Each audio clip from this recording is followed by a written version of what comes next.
بسم اللہ الرحمن الرحیم۔ السلام علیکم دوستو، حضرت امام کی شہادت کے بعد بھی یزید نے کوئی اچھا کام نہیں کیا، بلکہ اس کی شقاوت و بدبختی اور قساوت قلبی اس قدر زیادہ ہو گئی اور اس نے وہ گل کھلائے اور سیاہ کارنامے انجام دیے جس سے انسانیت شرم سے پسینہ پسینہ ہو جاتی ہے۔ اس کے عہد میں اعلانیہ طور پر بدکاریاں ہونے لگیں، چنانچہ حرام کاری یعنی زنا و لواطت، محرمات سے نکاح، سود اور شراب خوری عام ہو گئی۔ اسی وجہ سے لوگ خصوصاً اہل حجاز اس کے سخت مخالف ہو گئے اور انہوں نے اس کی بدکاریوں کی وجہ سے اس کی بیعت توڑ دی۔ چنانچہ حضرت عبداللہ بن حنظلہ غسیل الملائکہ فرماتے ہیں، خدا کی قسم ہم لوگوں نے یزید کی بیعت اس وقت توڑ دی جبکہ ہمیں یہ خوف ہوا کہ کہیں اس کی بدکاریوں کی وجہ سے ہم پر آسمان سے پتھر نہ برسنے لگیں۔ بلا شبہ وہ ماؤں، بیٹیوں اور بہنوں سے نکاح کرتا، شراب پیتا اور نماز نہیں پڑھتا تھا۔ جب یزید نے دیکھا کہ اہل حرمین میرے سخت خلاف ہو گئے اور میری بیعت سے خارج ہو گئے ہیں اور ان کا خروج دوسرے علاقوں کے لوگوں کے خروج کا باعث بنے گا، کیونکہ حرمین اسلام کا مرکز اور دل ہیں اور اس طرح میرا اقتدار خطرے میں پڑ جائے گا، تو اس نے مسلم بن عقبہ کو 20,000 کا لشکر گراں دے کر مدینہ طیبہ اور مکہ مکرمہ پر حملہ کرنے کے لیے بھیجا۔ اس بدبخت لشکر نے مدینہ منورہ میں وہ طوفان بدتمیزی برپا کیا جس کے تصور سے روح تڑپ اٹھتی ہے۔ ساکنین مدینہ منورہ ہمسایہ گان رسول اللہ صلی اللہ علیہ وسلم پر مظالم کی انتہا کر دی۔ قتل و غارت، لوٹ مار اور آبرو ریزی کی وہ گرم بازاری ہوئی کہ توبہ توبہ۔ اہل حرم سے یزید کی غلامی پر بجبر بیعت لی کہ چاہے بیچے چاہے آزاد کرے۔ جو کہتا کہ میں خدا و رسول کے حکم پر اور کتاب و سنت کی اطاعت پر بیعت کرتا ہوں، اس کو شہید کرتے۔ چنانچہ بہت سے لوگ شہر چھوڑ کر بھاگ گئے، اور جو نہیں بھاگے ان میں سے 1700 مہاجرین و انصار، صحابہ کبار، تابعین اور 700 حافظ قرآن اور چھوٹے بڑے اور مستورات، سب ملا کر 10,000 کے قریب شہید ہوئے۔ ان کے گھر لوٹ لیے۔ ظالموں نے 3 روز کے لیے مدینہ طیبہ کو مباح قرار دے کر ان میں 3 روز میں جس بربریت اور درندگی کا مظاہرہ کیا، اس کا تفصیلاً ذکر کرنا سخت ناگوار ہے۔ مدینہ طیبہ کی رہنے والی پاک دامن عورتوں کی عزت و آبرو کو لوٹا۔ حضرت ابو سعید خدری رضی اللہ تعالیٰ عنہ جلیل القدر صحابی ہیں، ان کی داڑھی کے سب بال اکھیڑ دیے اور ان کی سخت بے عزتی کی۔ اس فوج اشقیاء نے مسجد نبوی شریف کے ستونوں سے گھوڑے باندھے۔ ان 3 دنوں میں کوئی مسجد پاک میں نماز کے لیے نہیں آیا۔ حضرت سعید بن مسیب کبار تابعین میں سے تھے، وہ مجنون بن کر مسجد پاک میں ہی حاضر رہے۔ ظالموں نے ان کو بھی پکڑا اور مسلم بن عقبہ کے پاس لے گئے۔ مسلم بن عقبہ نے کہا، اس کی بھی گردن مارو۔ حضرت سعید دیوانوں کی سی حرکتیں کرنے لگے۔ ایک شخص نے کہا، یہ تو مجنون ہے، اس وجہ سے ان کو چھوڑ دیا گیا۔ انہیں سعید بن مسیب سے روایت ہے کہ ان 3 دنوں میں مسجد شریف میں میرے سوا کوئی نہ تھا۔ اہل شام مسجد میں آتے اور مجھے دیکھ کر کہتے، یہ بوڑھا دیوانہ یہاں کیا کر رہا ہے؟ حضرت سعید فرماتے ہیں کہ میں نماز کے وقت روضہ مقدسہ سے برابر اذان و اقامت اور جماعت کے ہونے کی آواز سنتا تھا۔ چنانچہ میں نے 3 دن کی نمازیں اسی جماعت کی اقتداء میں ادا کی اور کوئی میرے ساتھ نہ ہوتا تھا۔ ایک نوجوان کو اس لشکر شریر نے پکڑ لیا۔ اس کی ماں نے مسلم بن عقبہ کے پاس آ کر فریاد کی اور اس کی رہائی کے لیے بہت منت و سماجت کی۔ مسلم نے حکم دیا کہ اس لڑکے کو لاؤ۔ جب وہ آیا تو مسلم نے اس کی گردن مار کر اس کا سر اس کی ماں کے ہاتھ میں دے دیا اور کہا کہ تو اپنے زندہ رہنے کو غنیمت نہیں سمجھتی کہ بیٹے کو لینے آئی ہے۔ جب مسلم بن عقبہ بد کردار نے اہل مدینہ کو یزید پلید کی بیعت کی بطریق مذکور دعوت دی تو کچھ لوگوں نے جان و مال کے خوف سے بیعت کر لی۔ ایک شخص قبیلہ قریش سے تھا، اس نے بوقت بیعت یہ کہا کہ میں نے بیعت کی مگر اطاعت پر، معیشت پر نہیں۔ مسلم نے اس کے قتل کا حکم دیا۔ جب اس کو قتل کر دیا گیا تو اس کی مقتول کی ماں ام یزید بن عبداللہ بن ربیعہ نے قسم کھائی کہ اگر میں قدرت پاؤں گی تو اس ظالم مسلم کو ضرور زندہ یا مردہ جلاؤں گی۔ چنانچہ جب اس ظالم نے مدینہ منورہ میں قتل و غارت کے بعد اپنا روئے بد مکہ معظمہ کی طرف کیا تاکہ وہاں جا کر عبداللہ بن زبیر اور وہاں کہ ان لوگوں کا بھی کام تمام کرے جو یزید کے خلاف ہیں، تو اتفاقاً راستے میں اس پر فالج گرا اور وہ مر گیا۔ اس کی جگہ یزید پلید کے حکم کے مطابق حسین بن نمیر تکونی قائد لشکر بنا۔ مسلم کو انہوں نے وہیں دفن کر دیا۔ جب یہ لشکر بد آگے بڑھ گیا تو اس عورت کو مسلم کے مرنے کا پتہ چلا۔ وہ چند آدمیوں کو ساتھ لے کر اس کی قبر پر آئی تاکہ اس کو قبر سے نکال کر جلائے اور اپنی قسم پوری کرے۔ جو ہی قبر کھودی تو کیا دیکھا کہ ایک اژدہا اس کی گردن سے لپٹا ہوا اس کی ناک کی ہڈی پکڑے چوس رہا ہے۔ یہ دیکھ کر سب کے سب ڈرے اور اس عورت سے کہنے لگے کہ خدا تعالیٰ خود ہی اس کے اعمال کی سزا اس کو دے رہا ہے اور اس نے عذاب کا فرشتہ اس پر مسلط کر دیا ہے، اب تو اس کو رہنے دے۔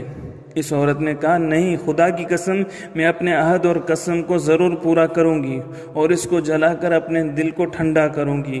مجبور ہو کر سب نے کہا اچھا پھر اس کو پیروں کی طرف سے نکلنا چاہیے۔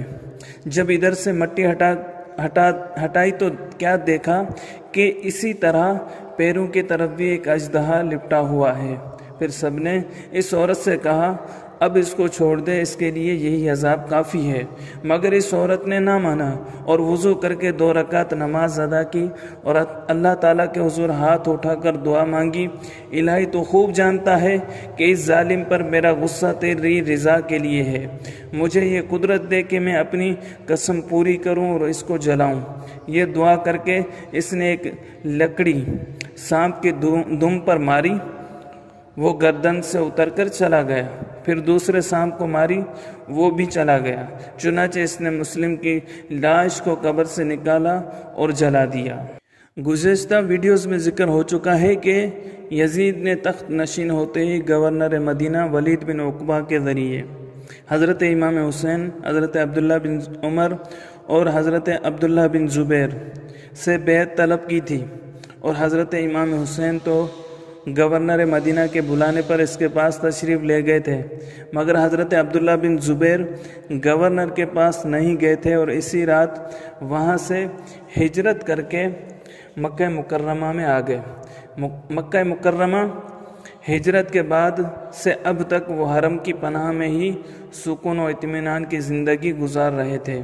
جب اہل حجاز کے حرکات بد کی وجہ سے اس سے سخت متنفر ہو گئے تو حضرت عبداللہ بن زبیر نے اہل مکہ کو جمع ہونے کی دعوت دی اور ان کے سامنے ایک مؤثر تقریر فرمائی، جس کا خلاصہ یہ ہے کہ اہل عراق خصوصاً اہل کوفہ ایسے غدار و بد کردار اور بدترین ہیں کہ انہوں نے فرزند رسول کو بلایا کہ ان کی نصرت و امداد کریں گے اور ان کو اپنا فرما روا بنائیں گے، مگر ان غداروں نے ایسا نہ کیا، بلکہ وہ حکومت یزید کے ساتھ مل گئے اور پھر خود فرزند رسول سے لڑنے کے لیے میدان میں آ گئے۔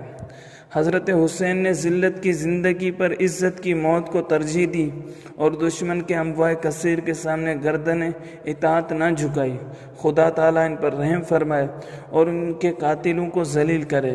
حضرت حسین کے ساتھ جو کچھ ان لوگوں نے کیا ہے، اس کے بعد کیا ہم ان لوگوں سے کسی طرح مطمئن ہو سکتے ہیں اور ان کی اطاعت قبول کر سکتے ہیں؟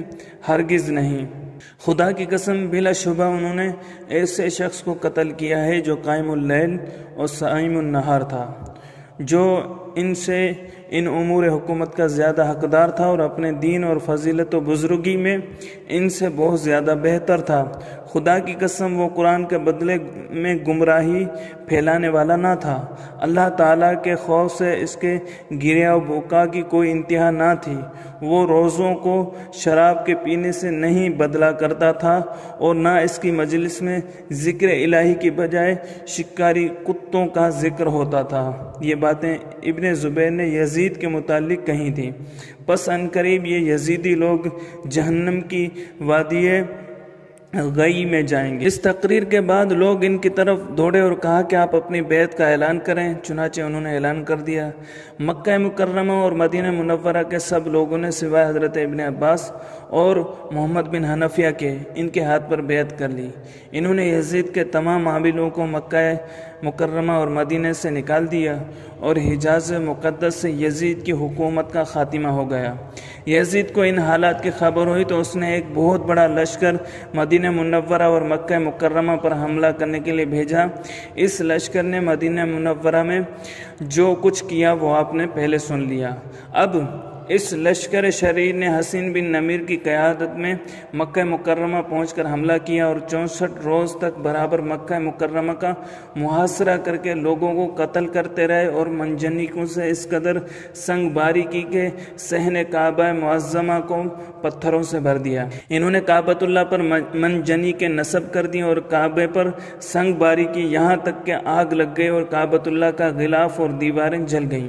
سنگ باری کرتے وقت وہ یہ شعر پڑھتے تھے: یہ منجنیق مثل موٹے کفدار اونٹ کے ہے جس سے ہم اس مسجد کی دیواروں پر سنگ باری کر رہے ہیں۔ چنانچہ اس سنگ باری سے مسجد حرام کے ستون ٹوٹ گئے اور دیواریں شکستہ ہو گئیں۔ عمر بن حوطۃ السدوسی یہ شعر پڑھتا تھا: ذرا فروا یعنی منجنیق کو دیکھو کہ وہ کیسے صفا و مروہ کے درمیان لوگوں کو نشانہ بنا رہی ہے۔ غرض ان بے دینوں لانتیوں نے انتہائی بربریت اور درندگی کا مظاہرہ کیا۔ حرم شریف کے باشندے 2 ماہ تک سخت مصیبت میں مبتلا رہے۔ کعبہ معظمہ کئی روز تک بے لباس رہا، اس کی چھت جل گئی، دیواریں شکستہ ہو گئیں۔ یہ انتہائی شرمناک و المناک اور دل سوز واقعات ربیع الاول 64 سن ہجری کے شروع میں ہوئے اور اسی ماہ کے آخر میں، جبکہ ابھی کعبے میں سنگ باری جاری تھی، بدبخت و بد نصیب یزید پلید کے مرنے کی خبر آئی۔ جو ہی اس کی ہلاکت کی خبر آئی، حضرت عبداللہ بن زبیر نے بآواز بلند پکارا: اے شامیوں، تمہارا طاغوت ہلاک ہو گیا ہے۔ یزید کی موت کی خبر سے اہل شام کی ہمتیں چھوٹ گئیں اور حوصلہ پست ہو گیا، اور حضرت عبداللہ بن زبیر کے انصار کے حوصلے بلند ہو گئے تھے۔ چنانچہ وہ شامیوں پر ٹوٹ پڑے اور شامی لشکر خائب و خاسر ہو کر بھاگا اور اہل مکہ کو اس لشکر شریر کے ظلم و شر سے نجات ملی۔ بدبخت یزید پلید نے تقریباً 3.5 برس تک حکومت کی اور 38 یا 39 برس کی عمر میں قریہ حوارین میں اس کی موت واقع ہوئی۔ اس کی موت پر ابن عراوہ نے یہ اشعار کہے: اے بنی امیہ، تمہارے آخری بادشاہ کی لاش حواریین میں پڑی ہوئی ہے۔ قریہ حوارین سے یزید کی لاش کو دمشق میں لایا گیا۔ اس کے بیٹے خالد یا معاویہ نے اس کی نماز جنازہ پڑھائی اور مقبرہ باب الصغیر میں دفن کیا، اور اس کی قبر مزحلہ شہر ہے۔ یزید کی ہلاکت کے بعد لوگوں نے یزید کے بیٹے معاویہ کے ہاتھ پر بیعت کی۔ یہ نوجوان فطرتاً نرم دل، نیک سیرت اور دین و مذہب کا پابند تھا۔ چونکہ یہ بنی امیہ کی بدعنوانیوں سے بیزار و بددل تھا، اس لیے اس نے لوگوں کے درمیان ایک خطبہ دیا کہ میں حکومت سنبھالنے کی قوت اور اہلیت نہیں رکھتا، اور مجھے تم میں کوئی حضرت عمر بن خطاب سا نظر نہیں آتا جس کو تم پر خلیفہ مقرر کر دوں، اور نہ ہی اہل شورا نظر آتے ہیں کہ یہ معاملہ ان پر چھوڑ دوں، لہٰذا تم اپنے معاملات کو خود بہتر سمجھتے ہو، جسے چاہو اپنے لیے منتخب کر لو۔ یہ کہہ کر وہ خلافت سے دستبردار ہو گیا اور اپنے مکان میں چلا گیا اور بیمار ہو گیا۔ 40 روز کے بعد اس مکان سے اس کی لاش ہی نکلی۔ بعض کہتے ہیں کہ اس کو زہر دے دیا گیا۔ دوستو اگر آپ کو ہماری یہ ویڈیو پسند آئی ہے تو لائک کیجئے، کمنٹ کیجئے، اپنے دوستوں کے ساتھ شیئر کیجئے، اور آپ نے ابھی تک ہمارے چینل کو سبسکرائب نہیں کیا تو چینل کو سبسکرائب کر لیجئے تاکہ ہماری ہر نئی آنے والی ویڈیو آپ تک بآسانی پہنچ سکے۔